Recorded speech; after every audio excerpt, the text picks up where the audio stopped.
안녕하십니까? 오늘도 신세종교회와 함께 하시는 여러분들께 하나님의 은혜와 평강이 가득 넘치시기를 간절히 기도합니다.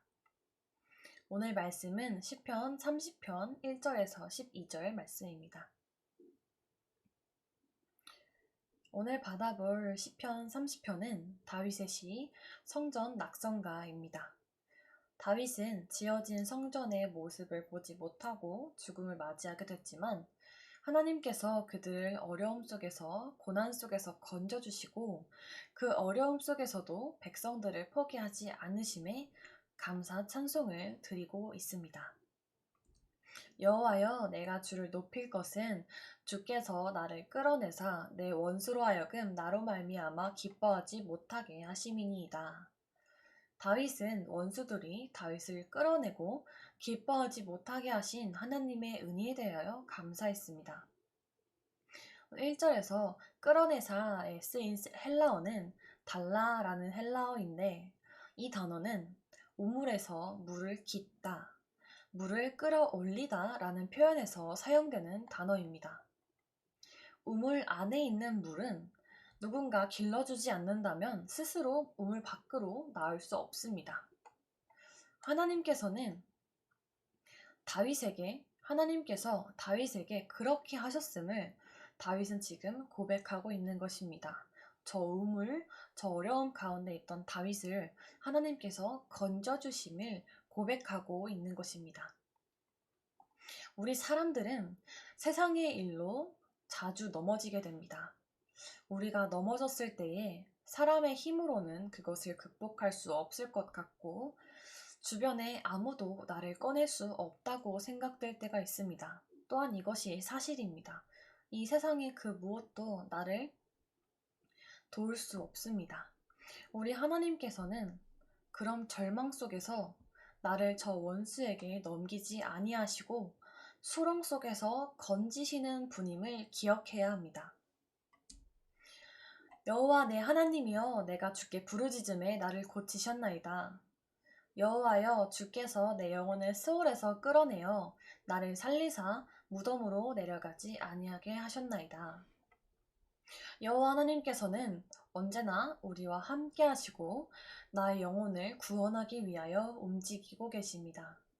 하지만 이것은 우리가 주께 부르짖음에 하나님께서 우리에게 고침을 허락하시는 것입니다.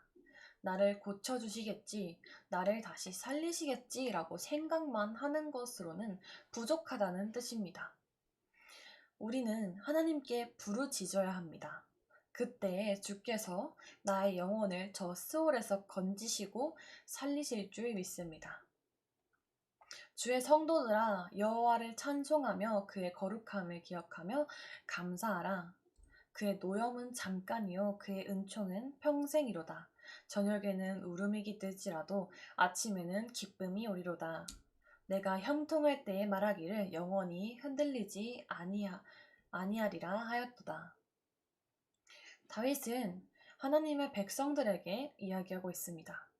단순히 다윗 시대의 백성들뿐 아니라 하나님을 사랑하는 모든 자들에게 아울러 이야기하고 있는 것입니다. 우리 그리스도인들의 인생에서는 분명히 넘치는 은혜를 경험했을 것입니다. 우리가 그것을 하나하나 모두 계수할 수는 없지만 그동안 받았던 은혜들을 기억하면서 은혜로우신 하나님께 반드시 감사해야 합니다. 우리는 죄인입니다. 이것은 명백한 사실입니다.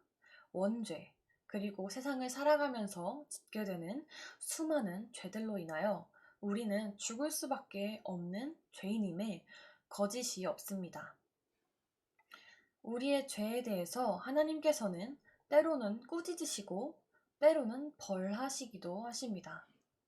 하지만 하나님께서 우리를 벌하시고 우리를 꾸짖는 그 이유가 우리가 영원히 망하는 길을 걷게 하기 위해서, 또 우리가 저 지옥, 영원한 죽음 속으로 넣기 위해서 그 이유가 아닙니다. 하나님께서는 우리를 이유 없이 그냥 혼내는 것이 아니라 다시 돌아오라고 잘못된 길을 가고 있다는 것을 알려주시기 위하여 우리에게 혼내시고 꾸짖고 계신 것입니다. 다시 천국을 향하도록 원하고 계십니다.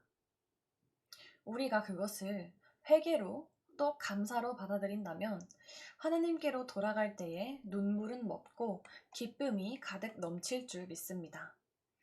그렇게 된다면 하나님께 구원받은 자, 하나님께서 기뻐하시는 자로 우리가 그 어떠한 고난 또 어떠한 어려움에도 흔들리지 않는 우리가 될 것입니다.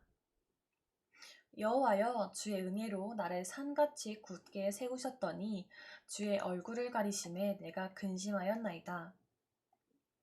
우리의 인생은 하나님의 은혜로 살아갑니다. 하나님께서 우리에게 얼굴을 가리시고, 즉 하나님께서 나의 죄를 아시고 벌하실 때 우리는 근심하게 됩니다.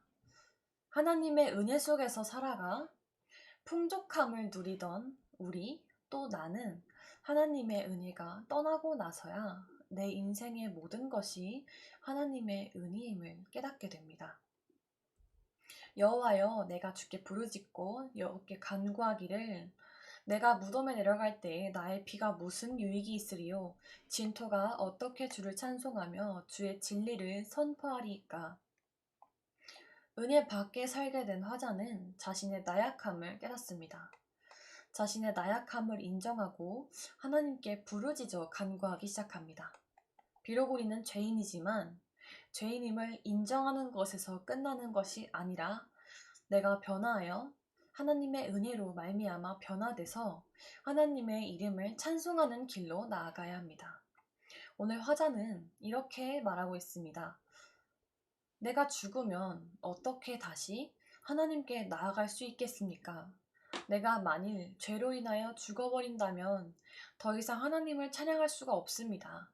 이렇게 내가 죽는 것이 하나님께 무슨 유익이 있습니까? 라고 부르짖고 있습니다. 여호와여, 들으시고 내게 은혜를 베푸소서.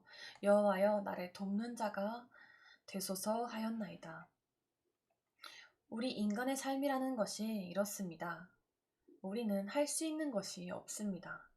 하나님께 드릴 수 있는 것조차 미약한 자들입니다.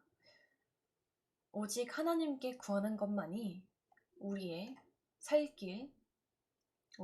길임을 반드시 기억하셨으면 좋겠습니다.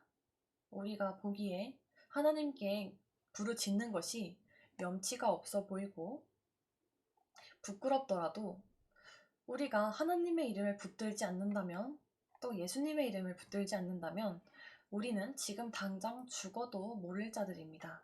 화자는 이것을 알고 있었습니다. 하나님께서는 자비하시고 은혜가 넘치셔서 부르짖는 자의 목소리를 반드시 들어주신다는 사실을 말입니다. 우리도 끊임없이 아버지께 부르짖기를 간절히 원합니다. 주께서 나의 슬픔이 변하여 내게 춤이 되게 하시며 나의 베옷을 벗기고 기쁨으로 띠띠우셨나이다. 이는 잠잠하지 아니하고 내 영광으로 주를 찬송하게 하심이니 여호와 나의 하나님이여, 내가 주께 영원히 감사하리이다. 아멘. 하나님께서 나의 삶을 변화시키실 때 슬픔과 절망 또 실패로 가득했던 나의 삶을 변하여 춤이 되게 하십니다. 우리는 어떨 때 춤을 춥니까? 억지로 몸을 움직이는 것이 아니라 진정으로 기쁠 때 우리는 어깨춤을 추고 발을 구르고 손뼉을 칩니다. 하나님으로 인하여 우리의 삶이 그렇게 변화될 줄 강력하게 믿습니다. 여러분들은 어떠한 상황 속에 살고 계십니까? 모든 상황 속에서 하나님의 이름을, 예수님의 이름을 붙들고 나아가고 계십니까? 그것을 부르짖고 계십니까? 혹시 나의 죄가 부끄러워서 하나님께 부르짖지 못하거나 하나님을 외면하고 있지는 않습니까? 우리가 마음을 돌이켜 하나님 앞으로 빛으로 나아가기를 간절히 원합니다. 우리가 하나님 앞으로 나아갈 때 오직 주님만이 나를 살리시는 분임을 고백하기를 간절히 원합니다.